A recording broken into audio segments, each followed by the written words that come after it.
Welcome everybody, it's Rev. I wanted to do an update on a video I did last year, I believe, about tournament conversions and decks. So I know this screen's a little bit daunting, but I'll explain what you're looking at. There's really only a few numbers to pay attention to. So what conversion is let's just say there was a tournament of 100 people and let's say 10% were Blackwing players, 10% were Value, 10% were Hero Frog. You would expect by random chance 10% of the top spots to be Blackwing, 10% Value, 10% Hero Frog, so on and so forth.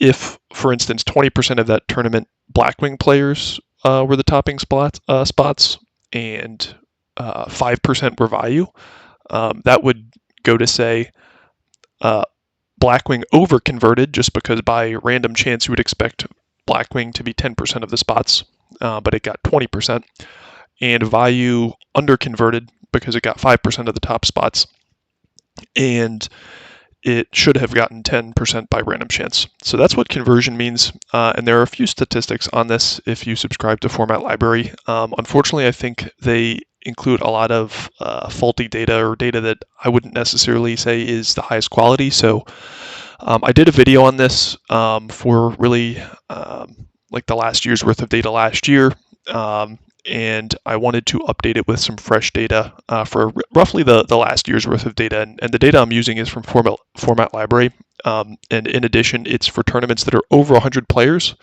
and for tournaments that have data available. There are some tournaments that are ported in that don't necessarily tell you how many entrants there were with any specified deck or specific deck, so I didn't include those, of course, because there's no data to analyze. So we have really, it looks like 7 tournaments here. Is that 7? Yeah, 7 tournaments if we do the count here. This is the participation. So this is how many entrants were in each of those tournaments. Again, only tournaments over 100. This is the name of the tournament, of course. This is the number of top 16 spots. So if you want to get that number, it's just 7 times 16.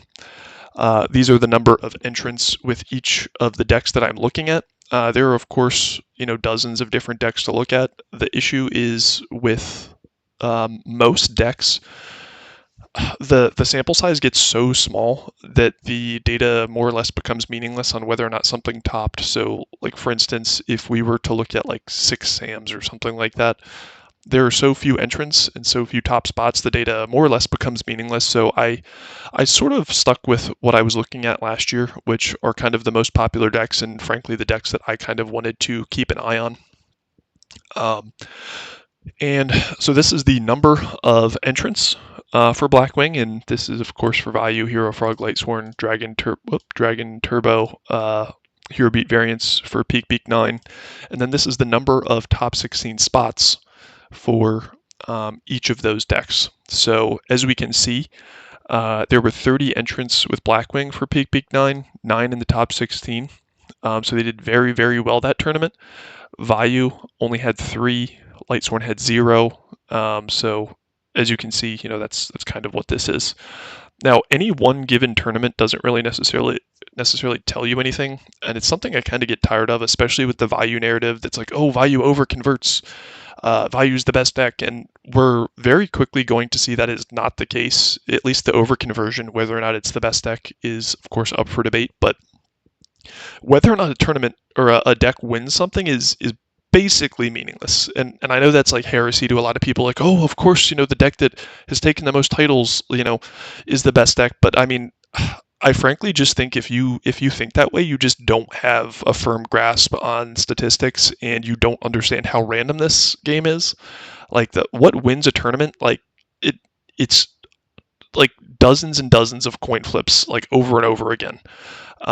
If we were running, several tournaments a month and we had data on like several hundred people tournaments and we saw like a pattern on what was winning over and over again, then I'd say, yeah, what wins is going to be the best deck. But we have, as you can see, like 7 tournaments over the last roughly year, a little over a year, I believe, that have over 100 people. And if you're going to extrapolate that, over 7 tournaments, maybe Value's won a handful of those, and that makes it the best deck, then you just don't understand statistics. I'm sorry, that's just a matter of fact.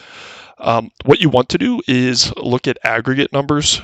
So that is going to be the total participation. So out of all of these tournaments, there were 904 entrants. And we want to see whether or not Vayu, Blackwing, Hero Frog, Lightsworn, Dragon Turbo, and Hero Beat over or under converted by random chance. Now, if you want to look at what this looked like over a year ago, you certainly can. The data has changed. And I will say also, to be intellectually honest with statistics, there's a lot of noise in this. This is very, very random stuff. So I'll explain these numbers, but that doesn't mean necessarily, Blackwings is great or Hero Frogs is the best deck or anything like that, or Vayu sucks. It just basically means that this is an extremely volatile, high variance game. And numbers really are only going to tell you a very small portion of the story. And what wins a tournament is meaningless. I'm just going to say it like it's meaningless. So let's look at this. So let's look at each of these numbers. So aggregate tournament representation. This number means 21% of these 7 tournaments in the aggregate were Blackwing players. The next most represented deck was Vayu at 17% roughly. Next is Hero Frog, so that's about what you'd expect. These are the big 3. I am surprised, Hero Frog is, I guess, only about 9%. Lightsworn's just under 5%, Dragon Turbo's 2%, and Hero Beat variants, that's Diva Hero Beat and Hero Beat, just like straight Hero Beat, are about 4.5%, 5% as well. The top 16 representation is out of all of the top 16 spots out of 7 tournaments, so 112 top 16 spots over 7 tournaments. 25% of those were Blackwing players. So if we look at this number, this nominal difference, it is 25% minus 21%. So that means Blackwing over-converted by about 3.5%. In addition, because these sample sizes aren't the same for each deck, to cancel out some of that noise, I kind of came up with something called an outperformance ratio, which is 25% divided by 21%. So that helps normalize when there are differences in sample sizes.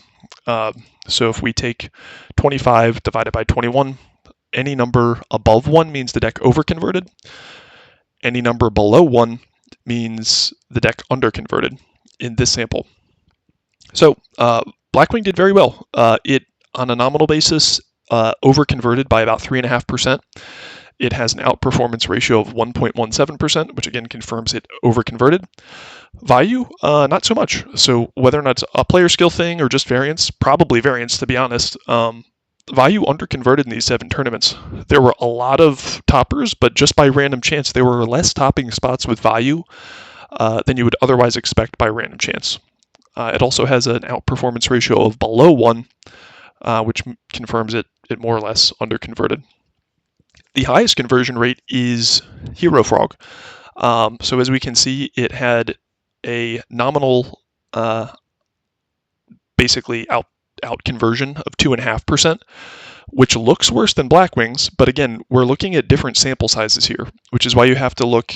If you're going to look at this video, the one number you probably want to make note of and pay attention to is the outperformance ratio. So once it's normalized to some degree for sample size, the highest conversion rate is Hero Frog. Next is Lightsworn. Now this is Lightsworn pure. If I were looking at this, frankly, I wouldn't put too much weight into this just because there's, I think, some inconsistencies with how Format Library sometimes categorizes pure Lightsworn decks. This doesn't include fairy stuff. It does include some Twilight stuff. But more or less, Lightsworn converted about the same exact amount it should by chance. In top 16 spots, Dragon Turbo underconverted, and Hero Beat massively underconverted. So it was 4.5% of total representation, and it was less than 1% of topping spots. That's just awful. I mean, Hero Beat, I think that just confirms is a best or a shit deck, frankly. Now, to reduce the variance even further, and something we did in the last video, I did this also for the top 32 spots. So that will hopefully make this just a little bit less random, since we're dealing with a sample of top 32 rather than top 16. So let's take a look at that now that I kind of explained what this data means.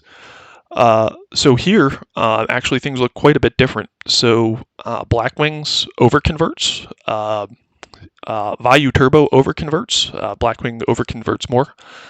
Hero Frog on a top 32 basis marginally underconverts. Lightsworn on a top 32 basis marginally underconverts. Probably just kind of coin flip random chance stuff. Dragon Turbo overconverts on the top 32 basis, which kind of like from intuition makes sense. The difference between, let's just say, like a 7-1 record and like a 6-2 record, just based on like the consistency issues with Dragon Turbo, probably bumps it up a bit. So it squeezes in those top 32 spots. And Hero Beat, even when you expand it to a top 32, is quite shit. It massively underconverts, which I think confirms empirically with this data what we believe kind of more from like a gut feeling perspective, which Hero Beat is more or less just kind of a relic of its time. So I'll just kind of review the data quickly again if you kind of want to look at this in the conclusion. So if we look at the last 7 major tournaments with 100 participants, Blackwing overconverted, Vayu underconverted, Hero Frog massively overconverted, Lightsworn's a coin flip, Dragon Turbo underconverted, Hero Beat massively underconverted. Blackwing on a top 32 basis, overconverted, a little bit less than it did on a top 16 basis. Vayu Turbo, slightly overconverted. Hero Frog was kind of a coin flip. Lightsworn was a coin flip on a top 32 basis. Dragon Turbo overconverted. Again, take it with a grain of salt just because the sample sizes for this are extremely small. So, the difference between one topping spot is going to either move this into positive or negative territory. So I'm not sure there's really too much we can take away from that, honestly. And then Hero Beat massively underconverted. So that's the update. I'd say in summary, last year, Blackwing kind of looked like a coin flip. This year it looks like Vayu is a coin flip or worse from conversions and conversions alone, and Blackwing seems to have been doing a better job. Now, whether or not you say, Blackwing is overconverted and hasn't had as many wins, I don't think it really matters. I think that's, once you get to that top 16 spot, it's a lot of bracket luck. And I think, what wins a tournament isn't necessarily all that consequential, quite frankly. Thanks for watching. I'm out.